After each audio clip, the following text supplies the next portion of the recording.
البيب بقالنا 20 درس فاتوا عمالين نقول كل شوية حاجة اسمها البيب وهنشرحها النقطة النقطة. ايه بقى البيب دي؟ اخيرا هو ده الدرس اللي هنشرح فيه ايه هي البيب، وهي حاجة سهلة جدا. هنعرفها بالتفصيل وهنعرف ازاي نحسبها ان شاء الله. فيلا خلينا نبدأ ونركز مع بعض في الدرس ده. يلا بينا.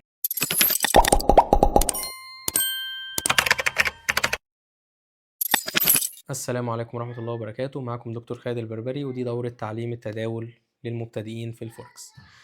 طيب النهاردة هناخد مع بعض زي ما قلنا البيب. يلا بينا نبدأ. ايه هي البيب؟ البيب دي حاجة اسمها النقطة، وهي من الآخر كده وحدة القياس حركة الأسعار في الفوركس. يعني ايه؟ بيقول لك ان دي أصغر وحدة حركة للسعر، وعادة بتكون الرقم الرابع بعد الفصل. سيبك بقى من النقطة بتاعت الرقم الرابع دي، عشان الرقم الرابع دي بتبقى على حسب عقود معينة، أو على حسب عملات أو أزواج معينة. لكن أنا النهاردة عشان أعرف العملة اللي أنا داخلها دي كسبت منها قد إيه أو خسرت منها قد إيه، ما بقولش أنا كسبت النهاردة $100 وخسرت النهاردة $50. أنا بقول النهاردة العملة دي ارتفعت 100 بيب، يعني أنا كسبت 100 بيب. العملة دي الزوج ده انخفض 30 بيب.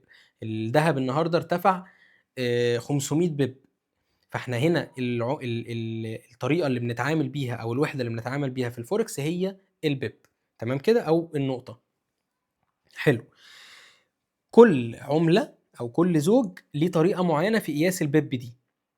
فما ينفعش تلاقي متداول فوركس تقول له انت كسبت كام النهارده، يقول لك $1000. يا حبيبي $1000 دي يعني كام نقطه؟ طب بلاش كسبت كام، قول له النهارده الزوج بتاع اليورو دولار اتحرك قد ايه؟ يقول لك ده صعد. طيب صعد قد ايه؟ مش هتلاقي واحد بيقول لك ده صعد 1/1000 من دولار سنت. يعني هو مثلا بيبقى مكتوب كده 1.12325 مثلا، فاتغير السعر ده زاد بقى 1.1335. يعني اتحرك من 25 من 10000 ل 35 من 10000. مش هتلاقي واحد بيقول لك ايه ده النهارده الدولار هبط بنسبة 35 من 10000 قصاد اليورو. ما فيش حد بيقول كده. لكن هنا في المثال ده يقول لك ايه؟ ده هنا السعر زاد 10 بيب. في مثال تاني يقول لك والله ده السعر قل 50 بيب. طيب احسبها ازاي؟ تعالى مع بعض نحسبها ونشوف كده. انا هعمل لك جدول بسيط كده يكون مجمع لك معظم الازواج، بحيث ان انت تبقى فاهم بيتعامل ازاي. احنا عندنا الازواج انواع. لو الزوج في 4 أرقام عشرية أو بعد العلامة العشرية، وأزواج الين دي بتبقى رقمين بعد العلامة العشرية، انت هتلاقيهم كده يعني. وعندنا الذهب ده ليه حسبة كده مختلفة شوية لوحده. ماشي. في حاجات طبعا كتير جدا يعني مش هينفع اقعد اقولها لكم كلها دلوقتي. ممكن تبقى ايه، انزل لكم فايل لكل مكتوب فيه كل الازواج وازاي البيب بتاعتها بتتحسب ازاي في PDF مثلا. ممكن تلاقيه في الديسكريبشن او حاجه. طيب لو الزوج فيه 4 ارقام عشريه زي ازواج اليورو دولار مثلا، والجنيه الاسترليني قصاد الدولار، معظم الازواج الكبيره الدولار واليورو بتلاقيها 4 ارقام عشريه، بتلاقيها مكتوبه كده 1.2354 مثلا. ده بيبقى السعر. حلو. يبقى فين النقطه، فين الرقم اللي لما يزيد او يقل اقول ده كده 1 نقطه 2 نقطه 3 نقطه؟ هو ده الرقم الرابع بعد ايه؟ بعد العلامه العشريه. تمام.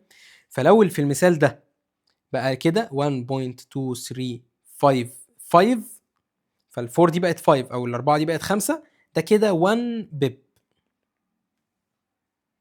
كده الزوج ده زاد نقطه. تمام. طيب حلو جدا. لو الزوج ده زاد 10 نقط دلوقتي هيبقى عامل ازاي؟ يعني لو السعر ده كده، انا قلت لك دلوقتي مثال، زود لي هنا 10 نقط هيبقى عامل ازاي؟ هيبقى 1.23.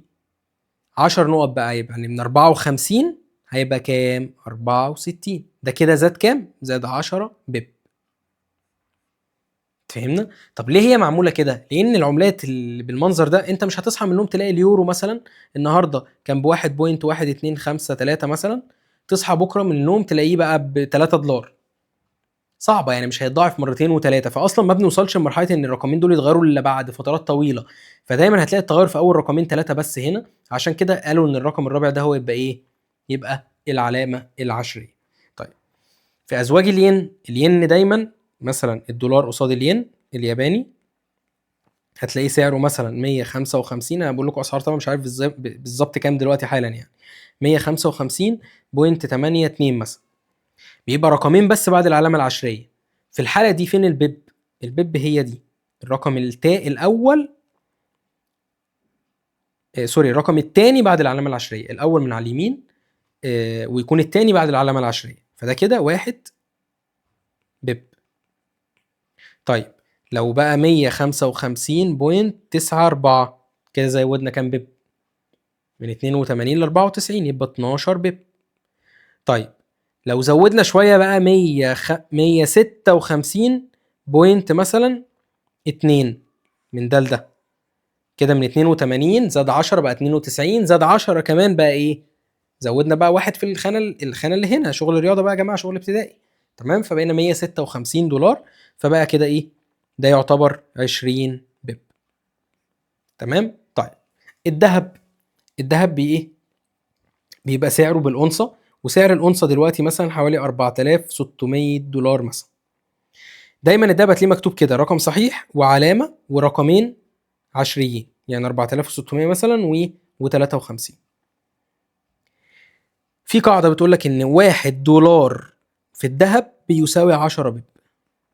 يعني كل دولار على الذهب زيادة او نقص ب10 بيب. يعني من الاخر ال4600 دي ونص لو بقت 4601.5 كده زاد $، صح؟ يبقى كده الذهب زاد 10 بيب. طب لو بقى 4606 كده زاد 1 بيب.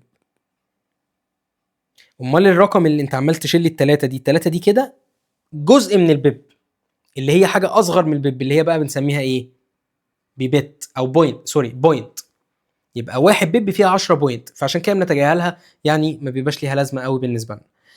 كل اللي انا كتبته لك في الجدول ده على فكرة ممكن تلاقي فيه اختلاف في بعض البروكرز. ازاي؟ ممكن تلاقي بروكر في اليورو دولار بدل ما هو كاتب لك 4 ارقام كاتب 5، يعني بعد الاربعه دي هتلاقي كاتب مثلا رقم صغير فوق كده. الرقم ده ايه؟ البوينت. اكنك مش شايفه، يعني هي تبقى 1 وكسر، نقطه وكسر، 10 نقط و2 من 100، 10 نقط و1 من 100. كلام ملوش لازمه، فما تشغلش بالك بيه. انت تبقى عارف ان الرقم الرابع هو المهم بالنسبه لك. طيب هنا نفس القصه في الين. ساعات تلاقيه راح كاتب لك رقم ثالث هنا صغير، بتلاقيه صغير ومكتوب فوق كده في الميتا تريدر. ماشي، برضو طنشه ولا كأنك ايه شايفه. انا عايز اشوف كده مثال اهو. هنا مثال مثلا ده على الدولار قصاد الين الياباني. بتلاقي في المنصة مكتوب لك كده 161.52. الاتنين دي هي ايه يا جماعة؟ هي البيب. طب دي ايه؟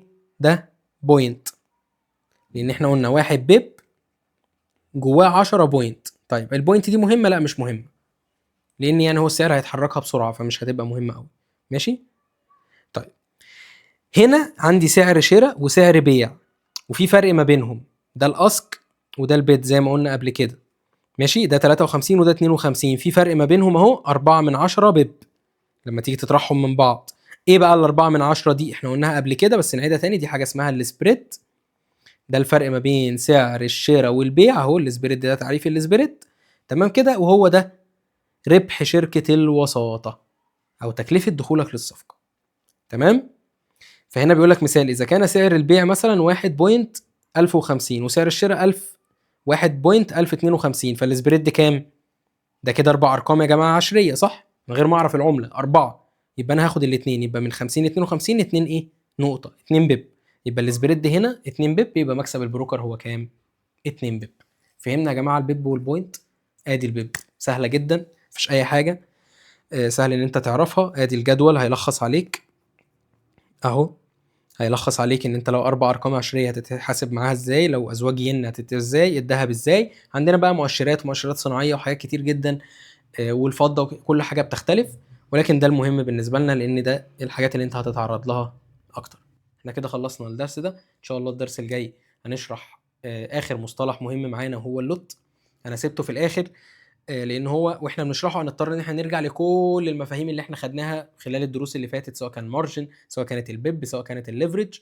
فلازم تكون فاهمهم كويس جدا. فلو انت ما شفتهمش ارجع شوفهم، ولو انت مش مشترك في القناة اشترك عشان تتابع الفيديوهات اللي جاية. شكرا والسلام عليكم ورحمة الله وبركاته.